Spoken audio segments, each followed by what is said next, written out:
This is the Hot Wheels Car Culture Power Trip 2 and definitely a big difference compared to the first Power Trip released in 2020. I skipped it back then and it was from a time when car culture didn't have chases, but for Hot Wheels collectors that remember it, this second set is a bit different and not everyone is happy with that.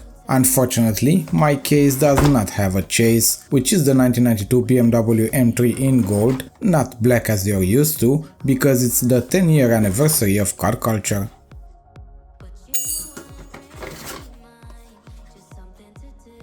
You can look at this set as German cars versus American cars, and it's a 3-on-3 if we take the chase into consideration.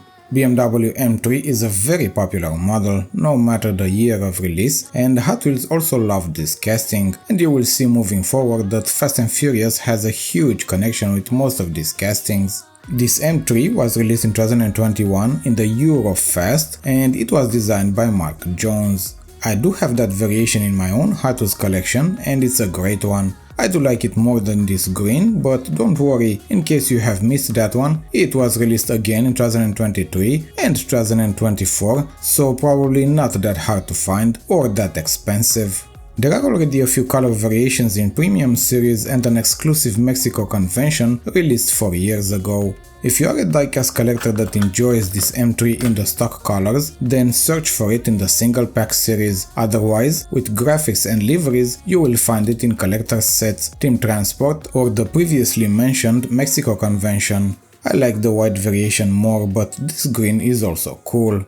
The brown interior gives the impression of leather. It has the details we want on the body, besides the side mirrors of course, and the wheels are the 6 split spokes. If you get the chase, you will see the evolution from the E30 to this version of the M3, which is the E46, and you can see very well how it evolved, and this is another cool side of collecting diecast cars. You have a whole history in a small scale. Most of us can't afford to buy one of these, not to mention the whole segment in real life, so collecting the 1/64 scale Hot Wheels cars is the way to go.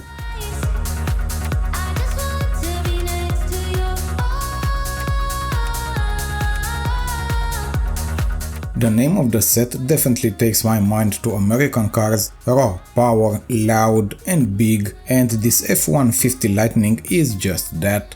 While the previous set was only about American cars, muscle cars with raw power like the Barracuda, Challenger Demon and GMC Cyclone, this set is only half that, and that's one reason many collectors were not fully satisfied with this time. This Ford is also connected with the Fast and Furious segment. It was released in one 6 years ago and you probably have it either from that release or the next 3 it was part of with the same color variation.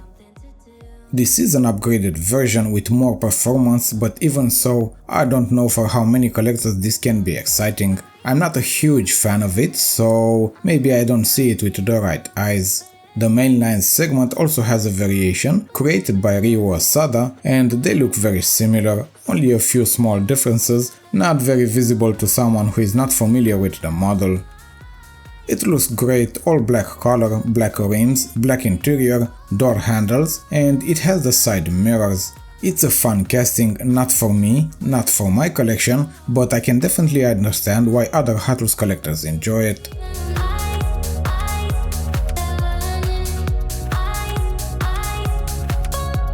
Another thing to keep in mind is that this set doesn't have any new cars, no premieres this time around, and it's a bit awkward because car culture sets usually have at least one premiere, either new casting entirely or new in a premium segment. Mercedes-Benz is probably the biggest brand from Germany when it comes to car manufacturers, road, racing or luxury cars, and this is a very cool model, CLK 63 AMG Black Series.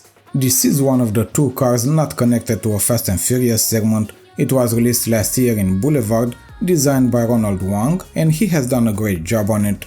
You probably know I love white Hot Wheels cars, so obviously this is the better variation for me, but the Boulevard one is interesting as well. To own one of these in real life would be a dream come true. So much power under the hood to drive around, but with our crowded roads it will just be like a caged lion. It's an amazing casting, very detailed, stock white paint, the same grey 10 spokes wheels as the Boulevard variation, quad exhaust pipes, AMG logo on the back, side mirrors, black tinted windows that keep us from seeing the interior, but it's okay, we can use our imagination. I have seen many collectors really happy about this casting. It's not going to be a peg warmer, and it's definitely worth your time to go peg hunting and finding it under store shelves. That will be a great experience. I am excited about future color variations of it. I want to see more, and maybe they can make like a custom version or a racing version if one exists. I would love to see it with some liveries and graphics on, and also brighter colors. Red, yellow, or even pink, although I doubt there's a pink colored Mercedes in real life. German versus American, and we have seen all the cars from the German side, obviously without the chase because I didn't get it, and now it's time for more of the American side. The second casting not connected to a Fast and Furious segment, this 1984 Mustang SVO, is an interesting choice, probably the oldest in today's set, being released 14 years ago in the Hot Ones segment. Hot Wheels tried different premium and semi-premium series, and this SVO is part of a few of them: Cool Classics, Hot Wheels Heritage, and the first series of Boulevard. It has also been a super treasure hunt, one that I never found, and the prices on secondary markets were not that low. It looks very good with all the details: doorknobs, side mirrors, engine intake, black interior, and the aero rims. I don't have any other variations in my collection, at least none of the other premium or semi-premium ones, but if I had to choose one, it would be either the Car Culture Premium box set in white with the white interior, or the Super Treasure Hunt in purple.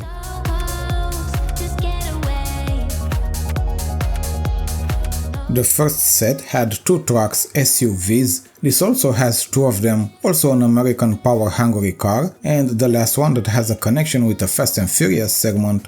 This is the Jeep Grand Cherokee Tomahawk that has only been part of premium Fast and Furious so far, 3 releases actually, so many of you might have that one. This is the better color variation, designed by Phil Railman, probably the upgraded version with a higher performance. With this casting, the set has variation. Your collection can have variation if you do enjoy collecting something like this, or maybe you enjoyed the Fast and Furious version and now you want to have it in a different color. Who knows? The main idea is that Hot Wheels doesn't have to stick only to one theme, one segment with castings that every collector likes to collect. It must be variety, and a casting like this doesn't have to make sense for everyone, and it actually doesn't. It's a cool SUV, stock red color, cream interior, it has a sunroof, side mirrors, and the 6 spokes mag rims in black. Even if you're not a diecast collector of SUVs, trucks and such, you must admit this version looks great. Thank you for watching and happy collecting.